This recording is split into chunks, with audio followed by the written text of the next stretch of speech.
Let's talk about some dietary myths. This is always fun to do. And people say, well, when they're finished with this, I've taken all the fun out of the eating for them. But the first thing is the idea that you substitute one bad thing for another thing, and that other bad thing is not quite as harmful. So people will say, I don't eat any red meat, and I don't eat pork chops or anything like that. But you look at a food journal, and they're eating chicken and fish, and lots of it. And so the first thing we have to teach people about this is that animal food is animal food is animal food is animal food. If it comes from something that has a mother or a face, it's animal food, and you do not get any benefit from substituting chicken and fish for beef and pork chops. You get a lot of benefit from ratcheting it down to a tiny part of your diet or eliminating it, okay? Second area where we get confusion is eating better fat. There is no better fat, there's low fat, all right? So people will say, well, I don't eat very high fat animal foods, and I eat a lot of olive oil, and particularly olive oil has some kind of special reverence. Well, here's an interesting thing. Well, two things I'll tell you about oils in general. Oils are fat promoting. I mean, a tablespoon of oil has 120 calories and 14 grams of fat. 2/3 of the country is overweight and obese. I don't think eating pure liquid fat is going to help with that issue.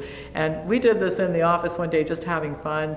I'm 5'7", I weigh 130 pounds. I'm real athletic, work out every day. If I added an oil-based salad dressing to one meal a day, didn't change anything else, I'd gain 37 pounds in a year.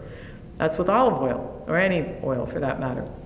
But here's the thing, some people get away with it, they don't gain weight because they eat oils, but we now have the technology to take apart the plaques that line the arteries that can cause a heart attack, and we know that polyunsaturated and monounsaturated fat damage the arteries just as much as saturated fat.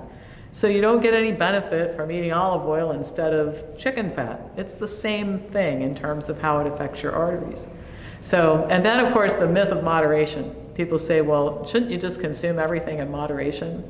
Well, the problem is nobody knows what moderation means. Now, a colleague of mine did a study recently that was published in a medical journal where the objective was to find out how people perceive moderation. And I won't go through all the details of the study. It had several different phases and it was very well done. But what the researchers reported in the medical journal article was the definition of moderation for most people is the amount of a food that they like, that they would like to eat. That's moderation. So it's in the eye of the beholder, and those types of subjective evaluations don't get people very far in eating a health-promoting diet. The big issue for moderation beyond that study, which was quite telling, I think, is that what a lot of people will do is eat a lot of food in moderation, bad food in moderation. So I see this all the time in food journals.